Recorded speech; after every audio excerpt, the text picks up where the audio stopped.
வணக்கம். அறம் சொல்லும் திருக்குறள். இந்த பகுதியில் இன்றைக்கு அதிகாரம் 7 மக்கட்பேறு. குறள் எண் 2. எழு பிறப்பும் தீயவை தீண்டா பழி பிறங்கா பண்புடை மக்கள் பெறின். எழு பிறப்பும் அப்படின்னா 7 பிறவியிலும், தீயவை தீண்டா தீவினைகள் அணுகாது, பழி பிறங்கா பண்புடை மக்கள் பெறின். பழி இல்லாத நல்ல பண்புடைய மக்களை பெற்றால் ஒருவனுக்கு 7 பிறவியிலும் தீவினைகள் சேராது அப்படிங்கிறார் வள்ளுவர். குறளுடைய விளக்கம்: பழி இல்லாத நல்ல பண்பு உடைய மக்களை பெற்றால் ஒருவனுக்கு 7 பிறவியிலும் தீவினை பயனாகிய துன்பங்கள் சென்று சேராது என்கிறார் வள்ளுவர். அப்போ பழி இல்லாத நல்ல பண்புடைய மக்களை பெற்றால், அதாவது ஒரு குழந்தை பிறக்குது, பிறந்ததற்கப்புறம் எந்த குழந்தையும் நல்ல குழந்தைதான் மண்ணில் பிறக்கையிலே அவன் நல்லவனாவதும் தீயவனாவதும் அன்னை வளர்ப்பினிலே. அப்போது பெற்றதோட கடமை முடியலை, அந்த குழந்தைய ஒரு நல்ல குழந்தையாக இந்த சமுதாயத்திற்கு அந்த பெற்றோர்கள் உருவாக்கி கொடுக்க வேண்டும்.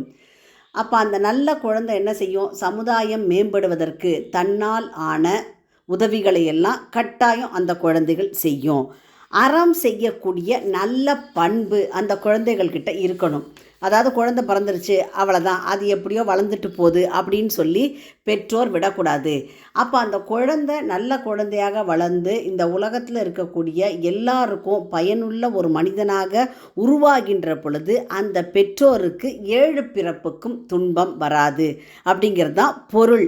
அப்போ நல்ல பிள்ளைகளை பெற்றால் அந்த பிள்ளைங்களுடைய நல்ல பண்பு பெற்றோருடைய பாவங்களை நீக்கி தலைமுறைகளையே காக்கும். உதாரணமாக நம்ம சொல்லணும்னா, தசரத மன்னருக்கு நல்ல பிள்ளைகளை பெற்றார்.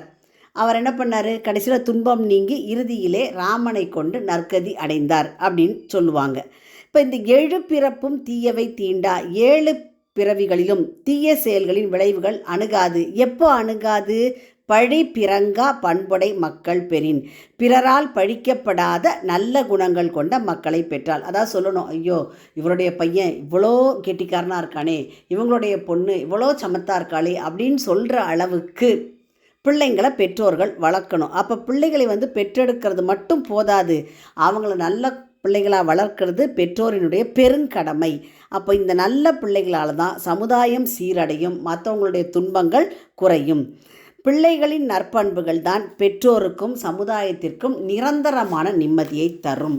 ஒரு குழந்தை நல்ல குழந்தையாக இருந்துச்சுன்னா அந்த சமுதாயம் நல்லா இருக்கும். முதல்ல நல்ல பிள்ளையால் வீடு நல்லாயிருக்கும், வீடால் அந்த வீதி நல்லாயிருக்கும், வீதியால் சமுதாயம் நல்லாயிருக்கும், சமுதாயத்தால் நாடே நல்லாயிருக்கும் அப்படிங்கிறத நம்ம இதிலிருந்து புரிஞ்சுக்கலாம். மீண்டும் குறள்: எழு பிறப்பும் தீயவை தீண்டா பழி பிறங்கா பண்புடை மக்கள் பெறின். உங்கள் இல்ல குழந்தைகளின் மனதிலே தினம் ஒரு திருக்குறள் பதிய எங்கள் சேனலை சப்ஸ்கிரைப் பண்ணுங்கள். லைக் பண்ணுங்கள், ஷேர் பண்ணுங்கள், சப்ஸ்கிரைப் பண்ணுங்கள், கமெண்ட் பண்ணுங்கள். நன்றி.